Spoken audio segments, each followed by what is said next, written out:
بسم اللہ الرحمن الرحیم۔ میرے دیکھنے والوں، سننے والوں اور مجھے سبسکرائب کرنے والوں السلام علیکم۔ اللہ پاک سے دعا ہے اللہ پاک ہمیں رمضان کی آمد میں رمضان کا اچھا استقبال کرنے کی توفیق عطا فرمائے، عبادت کرنے کی توفیق عطا فرمائے، درود پاک پڑھنے کی توفیق عطا فرمائے، کثرت سے درود پاک پڑھنے کی توفیق عطا فرمائے۔ بہت ہی اہم ویڈیو لے کے آیا ہوں اور اس پہ غور کیجیے گا۔ اگر آپ میں کوئی ایسی بات اس طرح کی ہے تو خدا را اس سے پرہیز کرے، اور دیکھیے کہ جو قرآن پاک کا حافظ ہے، جو تراویحاں پڑھانے والا حافظ ہوتا ہے، وہ کتنی مشکل سے کس طرح کتنے پریشر میں ہوتا ہے۔ آپ ذرا سوچئے اور اپنا محاسبہ کیجئے، دیکھیے اگر ایسی ہے تو اپنے آپ کو تنقید نہیں کر رہا، اپنی اصلاح کریں، اور اگر ایسی عادت ہے تو اس سے گریز کریں، اپنی نیکیوں میں اور اپنے اعمال میں اچھے اعمال پہ غور کیجئے گا۔ تراویح اور حافظ قرآن۔ تراویح میں حافظ قرآن جن باتوں سے بیک وقت نپٹ رہا ہوتا ہے، حافظ قرآن تراویح میں قرآن جن باتوں سے بیک وقت نپٹ رہا ہوتا ہے ان میں سے چند یہ ہیں۔ ان میں سے ایک مسئلے کا پریشر ہے، اس میں ایک مسئلے کا پریشر ہے، اور یہ مسئلہ رسول ہے، اس کا بہت پریشر ہے، اور یہ کوئی آسان کام نہیں ہے میرے ویورز۔ اس پہ غور کیجیے گا۔ اگر آپ میں کوئی ایسی غلطی ہے جو آگے میں ویڈیو آپ کو بتانے والا ہوں تو اس سے پرہیز کیجیے گا، اور ایسی باتوں سے گریز کر کے اپنے نامہ اعمال میں نیکیوں اور اچھے اعمال بڑھانے کی کوشش کیجیے گا۔ تراویح میں حافظ قرآن جن باتوں سے بیک وقت نپٹ رہا ہوتا ہے ان میں سے ایک مسئلے کا پریشر ہے۔ پھر نمبر 2 ہے 20 رکعتوں کا خیال رکھنا ہے۔ 20 رکعتوں کا خیال رکھنا کہ کیسے پڑھانی ہے اور کس طرح پڑھانی ہے، یہ حافظ قرآن کر رہا ہوتا ہے۔ نمبر 3 اپنے یومیہ سبق کے کوٹے کو 20 رکعتوں میں تقسیم کر کے پورا کرنا۔ اللہ اکبر۔ اپنے یومیہ سبق کے کوٹے کو 20 رکعتوں میں تقسیم کر کے پورا کرنا کہ کہیں ایسا نہ ہو کہ سبق پورا ہو جائے اور رکعتیں رہ جائیں۔ اپنے یومیہ سبق کے کوٹے کو 20 رکعتوں پر تقسیم کر کے پورا کرنا کہ کہیں ایسا نہ ہو کہ سبق پورا ہو جائے اور رکعتیں رہ جائیں، یا رکعتیں پوری ہو جائیں اور سبق رہ جائے۔ یہ اس کا حساب کر کے رکعتیں پڑھانا تراویح حافظ قرآن کا کام ہے۔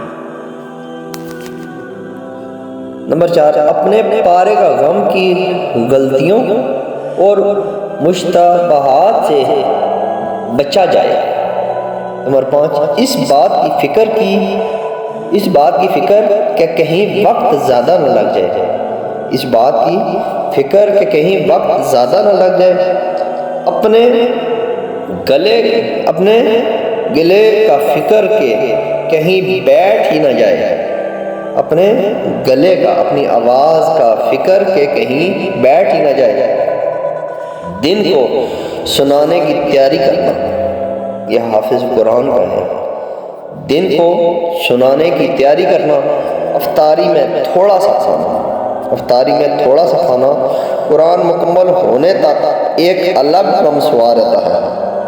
قرآن کی تکمیل، قرآن مکمل پڑھنے کا ہونے کا ایک الگ غم سوار رہتا ہے۔ میرے ویورز، یہ وہ باتیں ہیں جو صرف حافظ قرآن بھگت رہا ہوتا ہے، جو تراویح پڑھانے والا حافظ قرآن بھگت رہا ہوتا ہے۔ مقتدی ان کی پریشانیوں سے نا آشنا ہوتے ہیں۔ حافظ ان کی پریشانیوں سے نا آشنا ہوتے ہیں، لیکن تراویح کے اختتام پر بڑے مزے سے آ کر بیٹھتے ہیں۔ تراویح کے اختتام پر مقتدی بڑے مزے سے آ کر بیٹھتے ہیں، اور کوئی کہتا ہے حافظ صاحب کیا بات ہے، آج 2-3 غلطیاں آئی ہیں۔ کیا بات ہے آج 2-3 غلطیاں آئی ہیں، خیریت تو ہے نا؟ ان باتوں سے گریز کیجیے گا۔ کوئی کہتا ہے حافظ صاحب آج تو بہت تیز پڑھ رہے تھے۔ کوئی کہتا ہے کہ حافظ صاحب آج بہت تیز پڑھ رہے تھے، اور اگر دوسرے دن آہستہ پڑھا جائے تو کوئی اور آ کر کہتا ہے آج تو قاری عبد الباسط بن رہے تھے۔ اللہ استغفر اللہ پاک معاف فرمائے۔ تو کوئی آ کے دوسرے دن جب آہستہ پڑھائیں تو کوئی آگے سے بھی اگلے دن آ کے کہتا ہے حافظ صاحب آج تو بہت تیز پڑھ رہے تھے، اور اگر دوسرے دن آہستہ پڑھا جائے تو کوئی آ کر کہتا ہے کہ آج تو قاری عبد الباسط بن رہے تھے، کوئی کہے گا آج ٹائم زیادہ لگا دیا ہے۔ خدارا ایسی باتوں سے اجتناب کریں، خدارا ایسی باتوں سے گریز کریں ایسی ہم مومن ہیں، نبی پاک صلی اللہ علیہ وسلم کے امتی ہیں، ہمیں یہ باتیں زیب نہیں دیتی، ہم اپنے اعمال ضائع کر رہے ہیں، ایسی بات نہ کریں۔ اگر حافظ قرآن کے لیے کوئی اچھی بات آپ نہیں کر سکتے تو خدارا تنقید بھی نہ کیا کریں، خدارا ایسی باتوں سے اجتناب کریں، منع ہو جائیں، باز آ جائیں، اور حافظ کو کم از کم ایک انسان سمجھیں، حافظ کو کم سے کم ایک انسان سمجھیں، وہ بھی کسی کا بیٹا ہے، کسی کا بھائی ہے، کسی کا شوہر ہے، وہ تمام رشتوں سے زیادہ آپ کو وقت دیتا ہے۔ خدارا ایسی باتوں سے اجتناب کریں اور حافظ کو کم سے کم ایک انسان سمجھیں، وہ بھی کسی کا بیٹا، بھائی ہے، شوہر ہے، وہ تمام رشتوں سے زیادہ آپ کو وقت دیتا ہے، لیکن افسوس پھر بھی معاشرے کا رویہ ستیلی ماں جیسا ہے۔ اللہ تعالیٰ سب کو عقل سلیم نصیب فرمائے، آمین۔ میرے ویورز، آج ہم جو بات کرتے ہیں اس پہ ہمیں دیکھنا چاہیے، اور حضور پاک صلی اللہ علیہ وسلم نے فرمایا کہ میرے علماء دین کا اثاثہ ہے، دین کا سرمایہ علماء ہے۔ اور میرے ویورز، اگر آپ اچھی بات نہیں کر سکتے تو خدارا تنقید نہ کیا کریں۔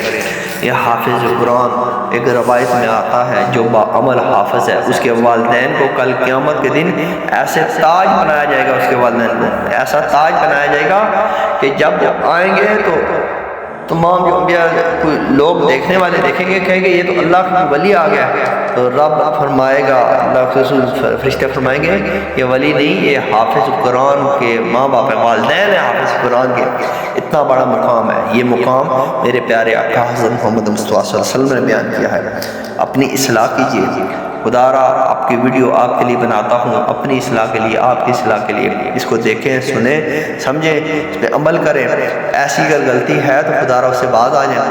یہ بہت ہی خوبصورت مہینہ، انمول، انگنت، لا تعداد برکتیں، رحمتیں، فضل اپنے ساتھ لے کے آتا ہے، اور آج ہم کن باتوں پہ اپنا ٹائم ضائع کرتے ہیں، تو افسوس نہ کیجیے گا۔ میرے ویورز، رسول پاک صلی اللہ علیہ وسلم کی حدیث ہے، رسول پاک صلی اللہ علیہ وسلم نے فرمایا کہ جب ممبر شریف پہ قدم رکھا تو اس میں سے رسول پاک صلی اللہ علیہ وسلم نے یہ بھی آمین کہا تھا، جب جبریل امین علیہ السلام نے فرمایا کہ تباہ و برباد ہو جائے وہ شخص جو رمضان کو پائے اور اپنی بخشش نہ کروا سکے، تو رسول پاک صلی اللہ علیہ وسلم نے آمین فرمایا ہے۔ میرے ویورز، اس پہ غور کیجیے گا، اس پہ رسول پاک صلی اللہ علیہ وسلم سرور کائنات حضرت محمد مصطفیٰ میرے پیارے آقا صلی اللہ علیہ وسلم نے آمین فرمایا ہے۔